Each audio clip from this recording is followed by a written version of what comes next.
Thank you. September is Suicide Prevention Month, and this morning we want to bring awareness to mental health struggles in our community. Joining us to talk more about that is the former president of the Southern Connecticut chapter of the American Foundation for Suicide Prevention, Professor Emily McCabe. Emily, thanks so much for being with us. Thanks for having me. Such an important time to talk about suicide prevention, especially with events coming up to raise awareness about it.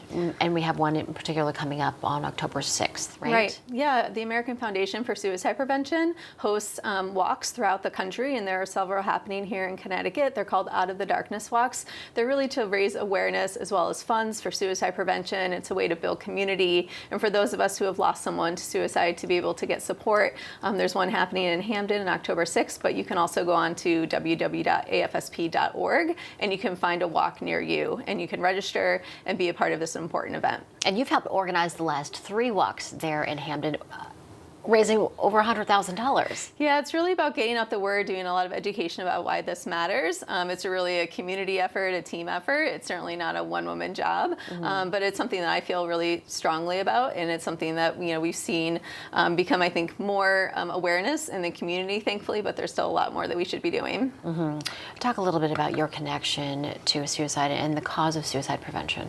Yeah, so for me, this is something that's really personal and important to me. I lost my mom to suicide when I was 3, and it was something that we didn't talk about back then. I've certainly seen change over time where more people are talking about it, but it's still a highly stigmatized topic, I think. And so for me, it's something I've been involved with for many years now, trying to get out the word that this is preventable. I also teach mental health first aid in the community as well, which is to help everyday folks learn the signs and symptoms. That's something they should be worried about someone they love and how they might assist them.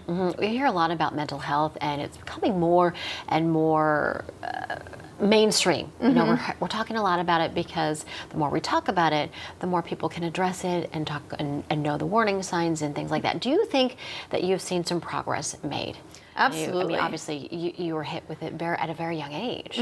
Definitely. I think there's a lot more awareness. I think people, particularly in younger generations, are being open and vocal about their mental health and wellness. So I think that we're seeing a lot of progress. That said, we know that still sometimes people feel uncomfortable sharing, and they aren't necessarily, comfortable with seeking help right away. So it's also important for all of us to ask people if we're worried about them, to let them know that we care and that there's resources out there for them. Yeah, and here we are talking about the awareness again. Getting out there, going to the walks, raising the money, and talking about the resources that are available out there. Absolutely.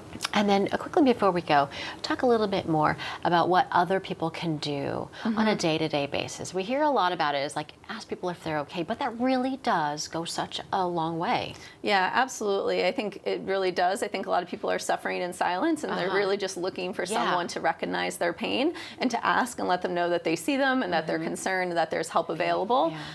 So they can certainly give them resources like 988, which is a 24-hour free talk and text line. In Connecticut, we have 211, which is mobile crisis as well. But we also have mental health first aid, which is a great course for anyone to take, for both adults and youth, to really recognize the warning signs and be able to assist someone who might be developing a mental health challenge or in crisis. Yeah. Well, Emily, thanks so much for being with us and sharing your story and your personal connection. Absolutely. I do appreciate it. Well, the information on the walk on our website, but for folks who want to mark their calendars, October 6th. Great. Hamden, right? Yes, absolutely. All right, good. Thanks so much for being with us. Thanks.